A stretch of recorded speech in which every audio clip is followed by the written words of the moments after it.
ole tuna ka omna la hi GOP ani a mun pakhat ani a aizol thlang lampang om ani a chuan hei hemi inna hian chokidar an oma me mun factory and coal tu te hin ni a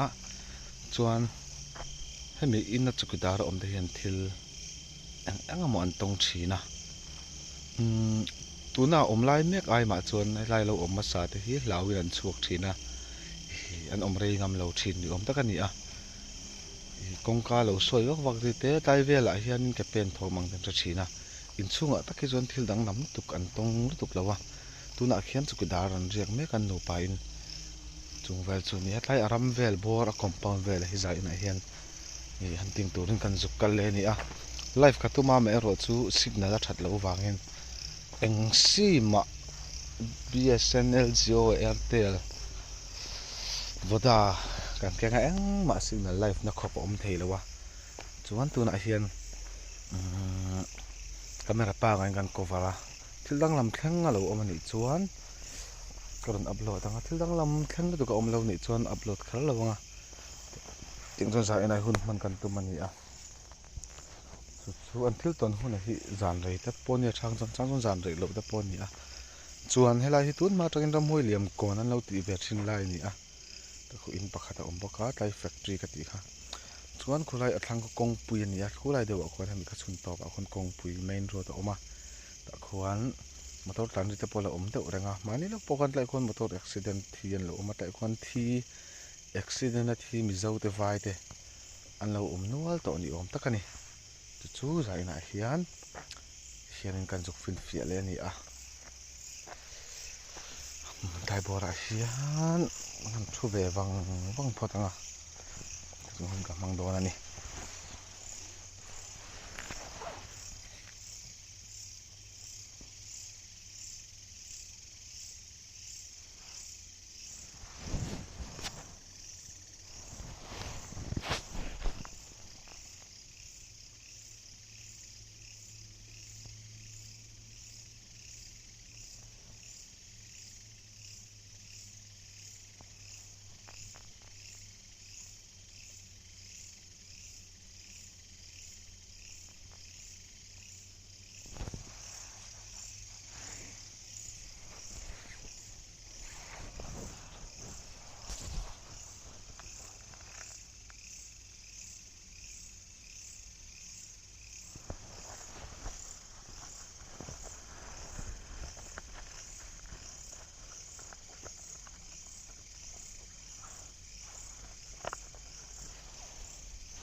are ri si khop maya motor tlan om ve deuh reng buka tunai hian dar som pahnih ri tre ba ting vel chu ni a ti hian video hian ko bar reng don lawa chan chu memory lo he thina wangin amero chu ka om reng anga thil dang lam om vela ngai that lo na tur thil om vela te video te kan on le thina nga ting chun hun man ka tum don ni a poi khop maya live thei lawa zanin chu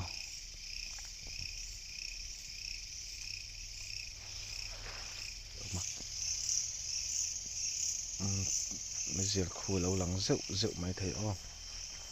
hian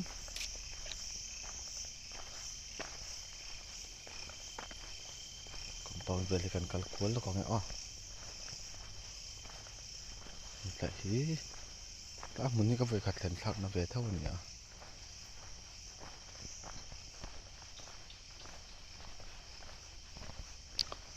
om ma sa te hi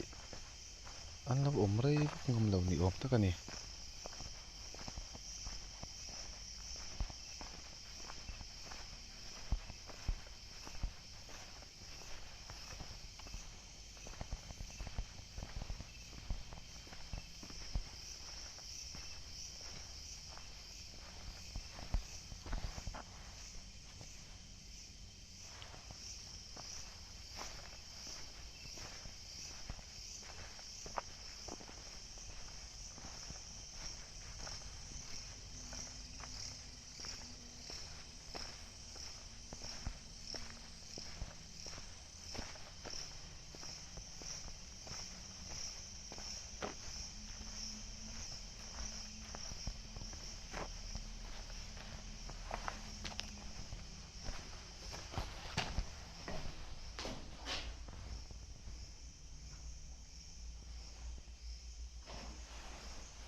chuk dalo om te hi an phalna la thlapin ka zain hen ka han tinga lena kan han bia kan han koma chuan zaina hian ti ni a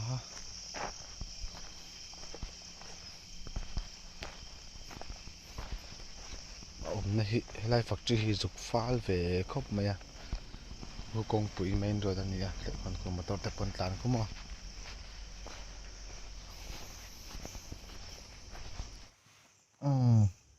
signal ron thade usu ron live ka tuma tlang le thei ngang lo he tu na hian thom te kan langai chang me kan ya motor ku tlan deuh kan mo thlang lam akon masa tlan ri ku tu lo he zan in chu thil dang lam ang chi thil theng khe ma ala om si lem lo wa thil kan om deuh char charanga thom te kan ngai chang nga an lo ton thin ang le an lo hret ang thin kha zaina hian kan tong nge nge yang ka ti lo me ro chu tlai mun hi non sila wangin kan zuk fin fi ale ani a suni a life kan chak te lu na life thei lo pui ka ti khop maya min ching va chu ni e yan thom te kan ngai chang le wang patanga thom chang wang patang o ai ham tu na ka om na lai hi kudam ni om ta ka ni kudam ngai ngai ka shelawa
ko ve chinang o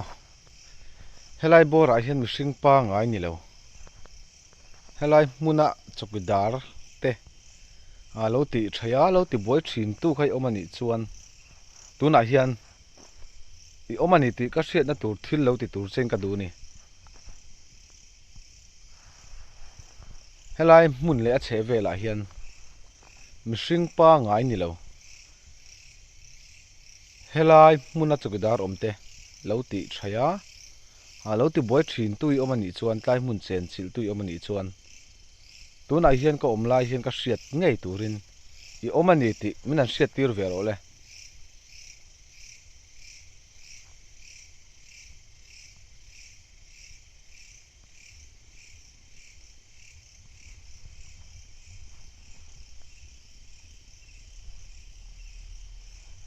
ram hnuai deuh reuh ani wang hianin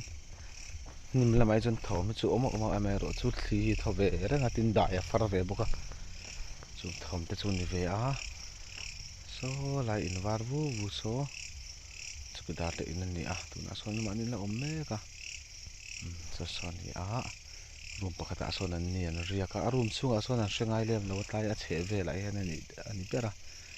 chu a che ve thi video kan cover kual ani a thom te kan ngai chang kul vel phot ani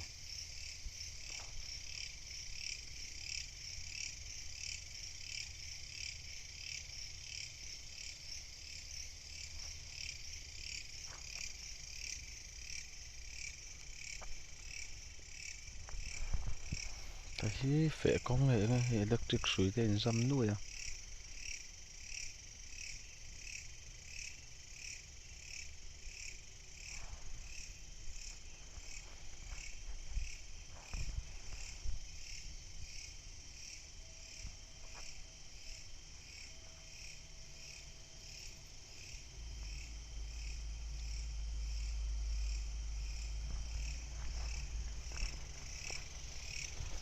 rom William kon te pon lo ti ve thina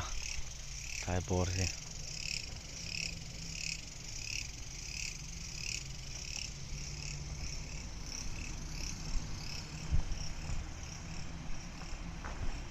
motor hi main road kong lu na tukan ni wangin tlan an om ve de urenga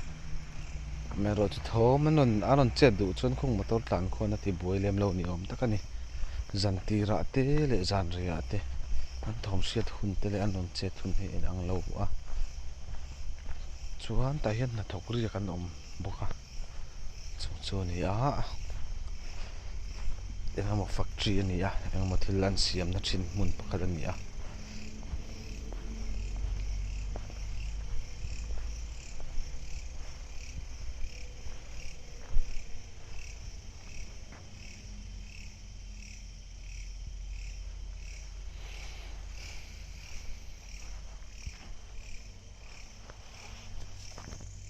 tuna kan omna lai hi sai rang vai ruang an halna vai an hal ralna ni a hei a hmun mai kan zong rei khop mai a kong te lo phui to tun hnai takin an hman to lo wangin full lai ni bok nen a hnim veka chem nen kong kan in sial chopa chunai signal hi engmah signal a awm lo Jio fai kan kenga voda tih vel airtel tih vel engmah live thei lo hei live lovin zat ni kan ron ti dawna chuan thil theng dang lam tu ko om lem lo chuan video pawh kan ron dah thui lowanga hemi hmun hi chukidar in ani thina chukidar pawh awm ngam tawh lova chu ai hmun a chhuan kan lut tawh a pawn lam teng kan la ani a tin zai ne keimah in kan i chiah lova a hmun hma vel te in hruai te ngai wangin ram hnuai pil ril deuh ani wang khan mah ni tih a buai thlak deuh hleka thian pain in kalpui a teng vel chu ni a in a hi pangai khop mai a ame ro chu tlai hmunah hian thil a thlengna sem em thina an soi dana an awm ngam lo tawp ani chu chuan helai hmuna mi pakhat awm phei chu an pot beta naupang leh hmeichhia in a tia chu chem ten ka vai fu thei lova tia chung vel chu ni a zat inah hianin an kal chhin ani a thlang deuhah khuan an halna tak a awm a mahsal a khu i luh mai thei tur kan ngei awangin chah bi vel engmah kan lo ngaih ven lowa helai hmun vel kan dil te tak khan chah bin lo call box si lo an hman lo na rei to wangin chu wang chuan zat inah hian tia pawh hemi bik chi kan lut thei dawna a thlang bik khu chu pawn number atanga kan cover mai ngai dawna chu ni a tin kan awm anga thawm te kan ngai changa van to ve an ko le chinanga amun hmai hei ram hnuai vek ani a pil ril khop mai a ram sangal hnu tih vel te pawh a awm thla nual ani chu ni a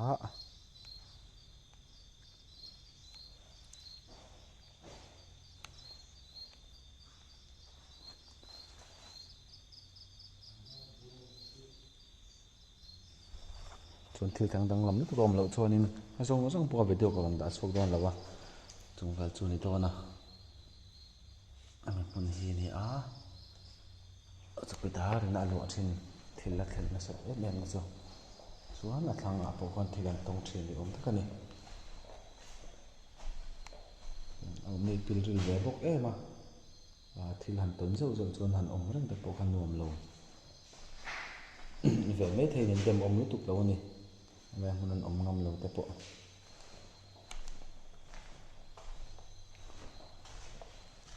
de thian pa nia ko chinang chung hian nei thi off fila an ko chin dawn ni helai hmunah hian mihring pa ngai ni lo helai hmuna cheng te lo ti buai thin tu kha thil gai lo awm ani chuan tunah hian thawm lo siam turin ka duh che ni awm ve dangin awm emaw he inah hian tunah hian awm ve dangin awm ani chuan in awm ani tih ka hriatna turin thawm lo siam ru le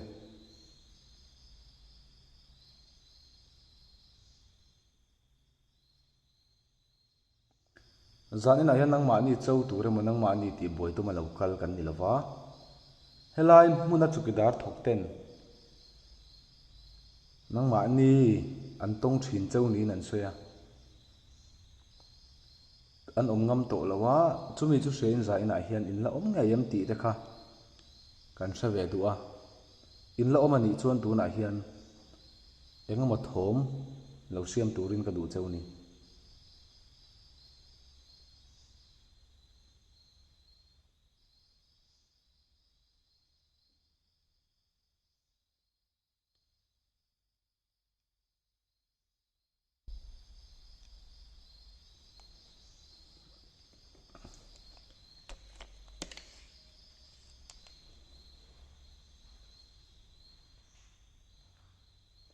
helai hmunah hian mihring pangai ni lo awm ve dangin awm emaw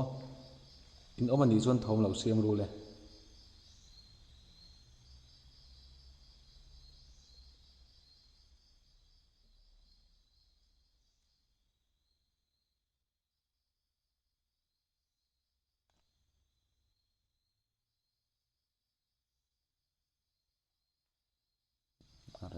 are si ngoi khop mai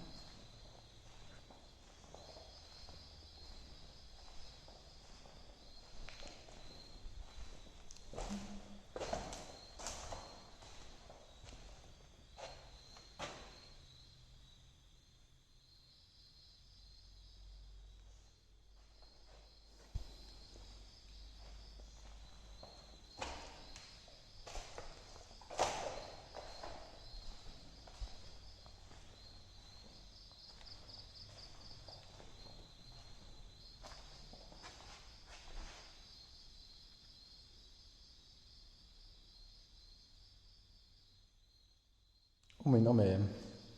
mihring pangai ni lo helai hmun ami tena an ton thin helai hmun a awm te lo ti buai thin tu kha lo awm emaw in la awma ka tawng hi hria ni chuan i awm ve ani tih ka hriatna turin engemaw sign siam turin ka duh che ni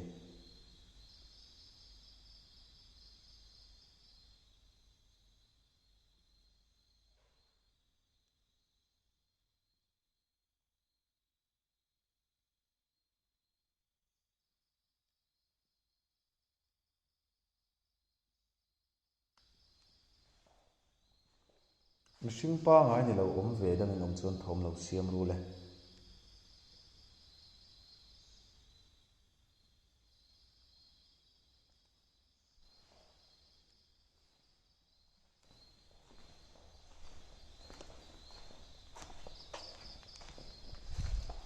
khulai khuan vai in hal nga tak khawma chu chu fang thin lek khat ang aw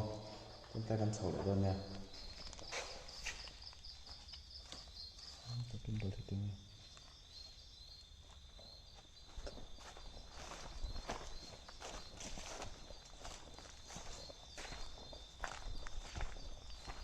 hian chuk thale na sa chu a chak lo ka wangin a thang zo khu kan kalanga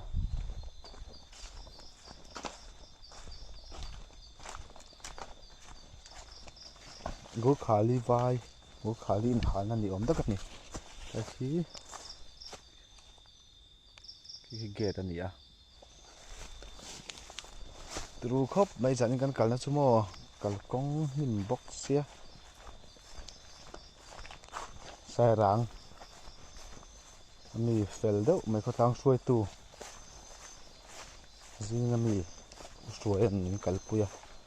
kalkong te hi ani sa te sa chhoka du box si lawa pik thavek ka tlai te mo wang vat te kan kaya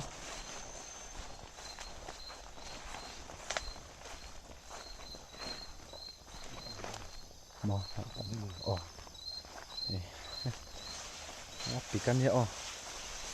turul tu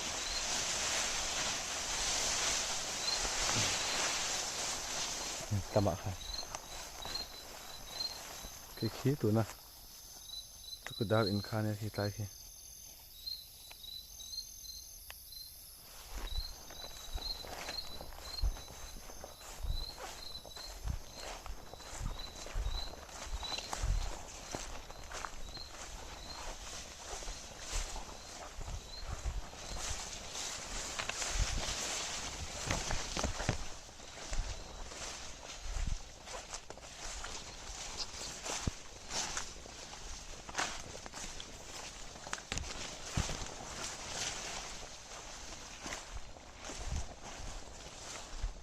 tlai vela ram kal te pon thom te pon lo thla thin ni om taka ni tlai hmun ah hian tlai bor ah hian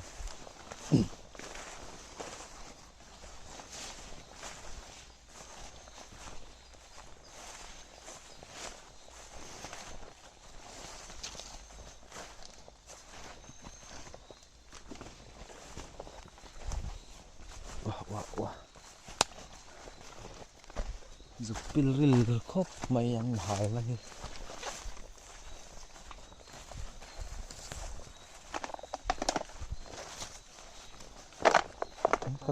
kal do su kan kal ris thak na ne lo dik lawa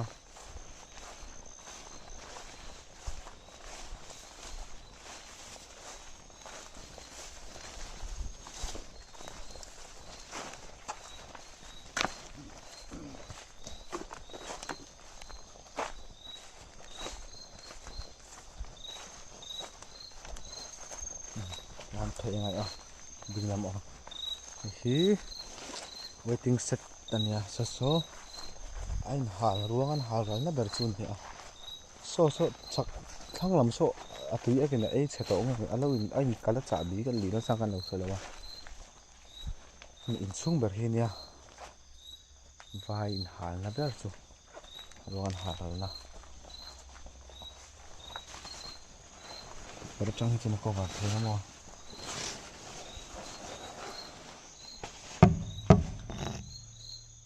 in chung chu nia so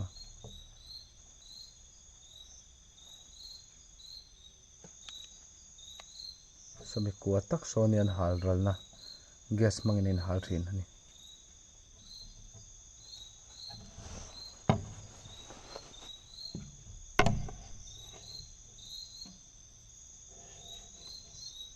kai mun hi ni a du le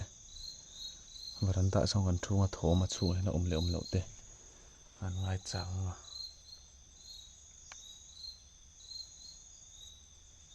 a chung ten lu the se chak om life phei la jon ni nam lo sual don ma le sa ni chu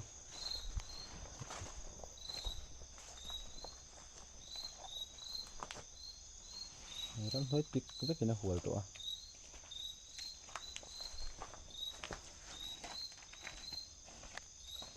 salam ka chu a ping ra engma en theina tu ver pom lo ka sia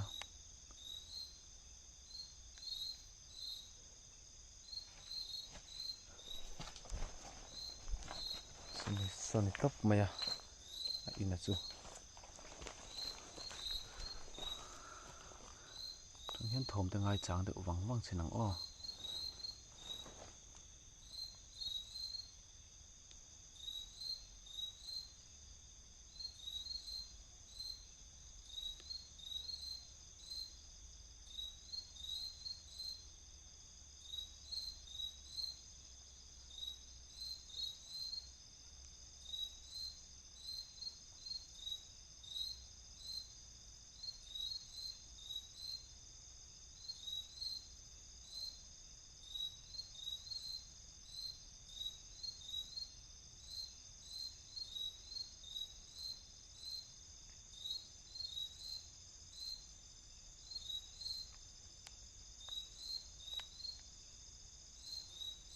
helai mun ai han omin omem o helai mun ami ta hriat tura thom lo siam thin tu khai lo omem o pi omani chuan thom lo siam turin ka du che ni helai mun chen chil tui omem helai mun chen chil thin tu khai lo omani chuan engama thom lo siam turin ka du che ni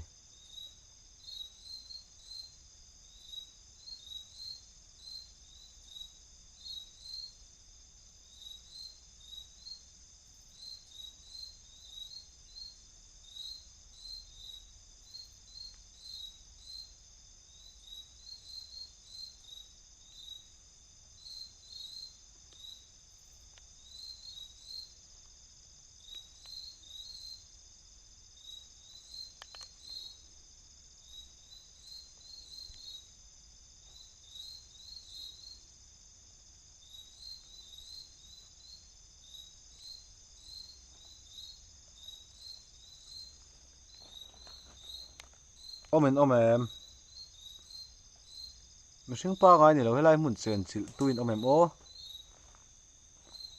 in omani chuan engemaw thawm lo siam ru le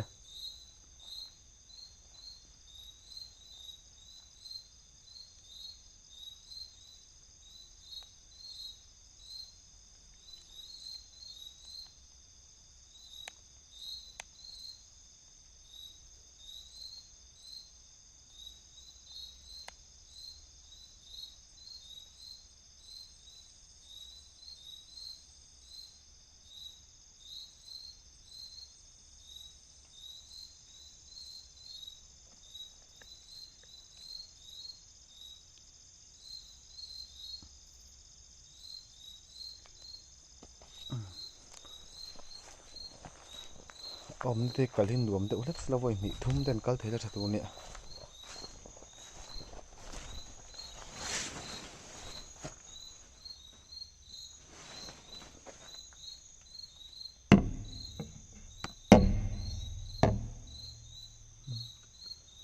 sazu tlan zet set min chu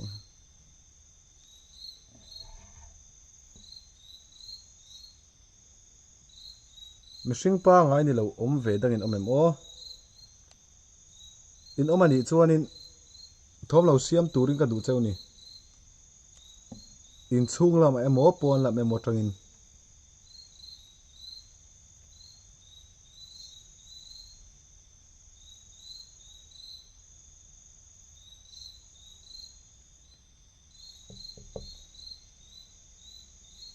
omin omem tlai hian omin omem o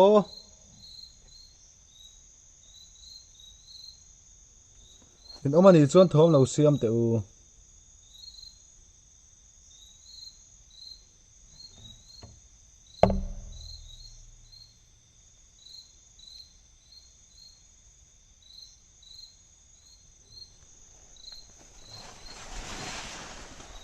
a bo ro khi dang lo e metro chong lam chuan kal jok mai da mi ai bo ro khan eng tle ma han eng lo ve do chu ni sela a zia ka ti mo ka ko ma ka lo la chho lok da mi pin upload how tak zia tem se takin